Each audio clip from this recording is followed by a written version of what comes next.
Welcome back to the deep dive. Today, we are absolutely cutting through the noise around some really critical security updates from Node.js. I see. We're focusing on 7 specific patches that, frankly, anyone running Node in production just has to know about. We've got a serious stack of sources here covering the release from January 13, 2026. Our mission is pretty clear. We're going to distill the essence of these 7 vulnerabilities. We're talking everything from memory leaks that expose secrets. All right, to crippling denial of service attacks. And even some insidious permission bypasses. We really want to give you the most important nuggets here so you know exactly what the risks were and why this upgrade is so essential. Okay, let's unpack this. And that unpacking is, it's urgent. The sources are very clear on this. 3 of these newly patched flaws are tagged as high severity. High severity. This isn't just a suggestion to update. It's an immediate call to action. Right. I mean, the core takeaway for you right now is if you're using an affected Node.js system, especially in production, you have to prioritize this upgrade. So it's all about understanding why. Exactly. We're here to detail the specific attack vectors that have now finally been closed. Okay, so since these patches are always a race against time, let's start right at the top tier, the 3 high-severity issues. I think we have to begin with the one that targets data, CVE-2025-55131. Yeah. It's a high-severity flaw, and it exposes uninitialized memory in 2 incredibly common functions, Buffer.alloc and uint8 array. How does that translate into, a real-world disaster for an application? Yeah, it's a nasty one. Like, Because it targets the underlying memory handling, the real core primitives that developers just rely on every single day. the building blocks. The absolute building blocks. The functions you just mentioned are fundamental for memory management. And the vulnerability itself, it stems from what the sources call timeout races. Wait, what does a timeout race mean in this context? Because that sounds highly technical. It is, but the concept is actually pretty straightforward. It's a very specific, millisecond-long timing conflict. The Node.js virtual machine, the VM, is supposed to allocate a chunk of memory and then rigorously zero it out, clean it, before your code can access it. Okay. In this flaw, because of some really complex timing stuff in the VM module, the application code basically wins the race. It gets to that memory chunk just milliseconds before it's been properly cleaned. So the core insight here, the thing to remember, is that this update confirms Node.js couldn't guarantee memory erasure in these race conditions.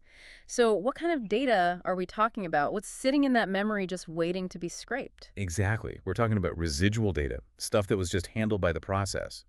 Our sources specifically call out things like session tokens, API keys, or even fragments of encrypted data. Wow. So if you're running an affected version, and that's 20.x, 22.x, 24.x, or 20.x an attacker could theoretically inspect that exposed memory and just grab those secrets. It's a silent targeted data leak. Doesn't even crash the server. A silent data leak is bad enough. Let's pivot to the second major issue, which sounds like a total breakdown of security controls. CVE-2025-55130. We're talking symlink attacks, leading to a complete file system permission bypass. Right. And this one fundamentally undermines the security model that, frankly, a lot of developers are relying on. The sandboxing. The sandboxing, exactly. Node.js has this native permission model where you can restrict file system access with flags like allow syms read.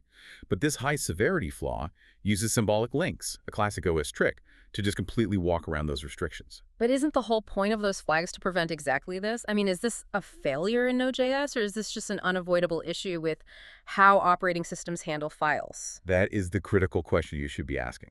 And the source material points to a specific implementation failure inside Node.js. The path resolution logic, it just wasn't properly sanitizing paths before it followed those symbolic links. So the symlink just points it outside the jail, basically. It directs the runtime to files completely outside the restricted directory. And the impact is severe. You think you've locked down file access, but the attacker gets what the sources call arbitrary file access. So they can read config files, system data, anything. Anything they shouldn't have access to, even with your permission flag set. It really raises an important question about how much faith you can put in these new sandboxing features when old-school attacks can sidestep them so easily. And that affects versions 20.x all the way through 25.x. A huge range. Okay, for the third and final high-severity issue, let's talk about keeping the lights on, availability.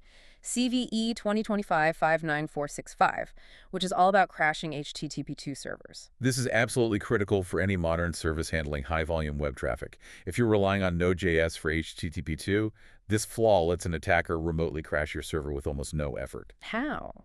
What's the trigger? The attacker sends a very specific, specially crafted piece of network data. It's called a malformed headers frame. It looks plausible enough to get processed. But it's a Trojan horse. It is. It's designed to trigger unhandled TLS socket errors deep inside the runtime. And a TLS socket, for clarity. That's the component that manages the secure encrypted connection. It's the essential plumbing. And when this malformed frame causes an unhandled error way down in that socket layer, the entire Node.js process just dies instantly. A full denial of service. A complete denial of service done remotely. So this patch is absolutely vital for uptime. That covers the big three secrets: permissions, availability. But this release had 7 vulnerabilities. The other 4 are where we really see the technical depth needed to secure a platform like this. Indeed. These next 4 really show that the focus isn't just on those immediate high-impact crashes. It's about the slow, systemic degradation of a server's health. So let's transition to the medium risks, starting with CVE 2025-59465. This one makes Stack Overflow errors uncatchable via async hooks. Now, why is a module designed for debugging suddenly an attack vector? Well, async is indispensable for tracking complex asynchronous code. But in this case, its implementation created a loophole in the exception handling. Standard defensive coding, relies on try.catch blocks to gracefully handle things like a Stack Overflow. You want to recover, or at least log it, and shut down cleanly. This flaw, using async hooks, makes that Stack Overflow completely untrappable. So it's not just a potential DOS, it's taking away the developer's tools to prevent the DOS. It basically neuters your defensive code. Precisely. If you can't catch the error, you can't run recovery logic, you can't log the state, you can only crash. It's another path to a denial of service, but one that developers are helpless to stop in their own application code. Okay, now we have 2 medium severity issues, both related to TLS, the protocol that secures, well, everything. People assume TLS is rock solid, but these show where the cracks can form. Let's start with the memory leak, CVE 2025-59465. This is a classic resource exhaustion attack. It's a memory leak that happens during TLS client certificate processing, and it traces back to how Node interacts with OpenSSL during UTF-8 conversions. So when a client connects with a certificate, the conversion process sometimes just fails to release the memory it used. That sounds like a slow-moving threat. How does a memory leak like that actually affect a production server? Think of it like a faucet, dripping slowly into a tiny bucket that never, ever empties. You won't notice it for a while. Right. But over hours, maybe days, if enough clients trigger this leak, the server's memory just gets eaten up. Performance degrades, connections slow down, and eventually it's either a crash or just paralysis. And that affects versions 20, 22, and 24. That's right. And the second TLS issue, CVE 2026-55113, involves PSK and ALPN pullbacks.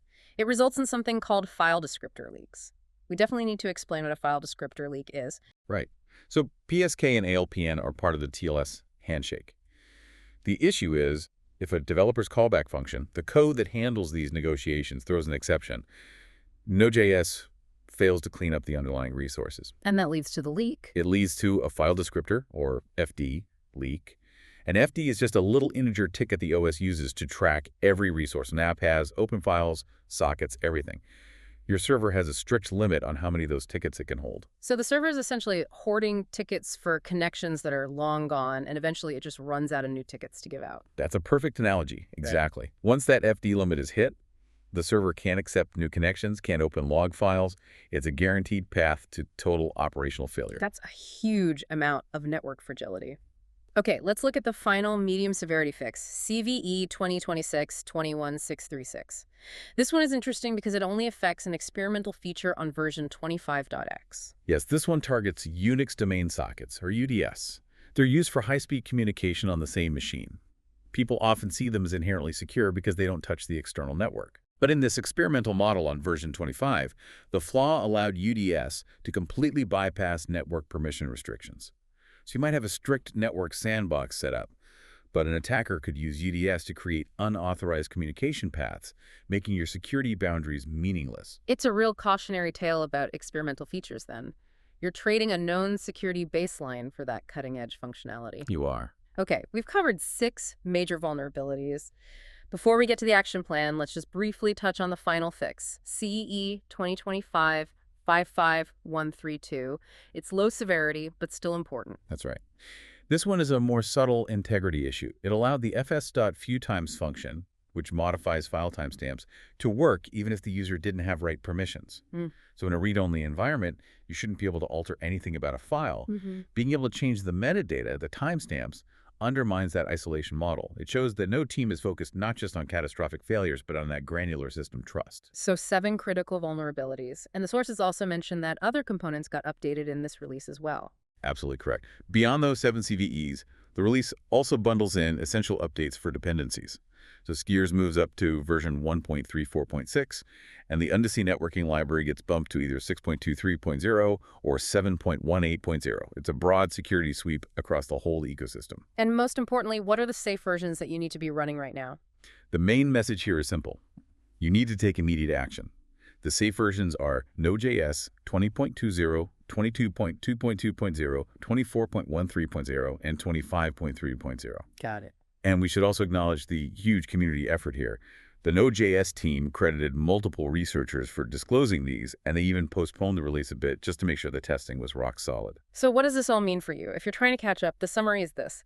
This release closes critical holes that could have let attackers crash your servers, steal secrets like tokens, or completely bypass the file system sandboxing you thought was secure. You now have a clear, prioritized action plan. And if we connect this to the bigger picture, there's a final critical note from the source material everyone needs to hear.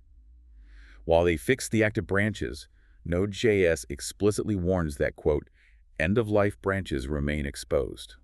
They aren't getting these fixes. They are not. This means every user still on an old, unsupported version is permanently vulnerable to everything we just talked about. Secret leakage, symlink attacks, remote DOS. Flaws that are now public knowledge. Exactly. The fixes are out there, just not for them. So the question it leaves you with is, what is the true cost of delaying those EOL migrations when you know vulnerabilities this severe are out there and being actively exploited? A truly critical point. Your operational risk profile just shot way up if you're on one of those old versions. We appreciate you joining us for this deep dive. Go check your dependencies.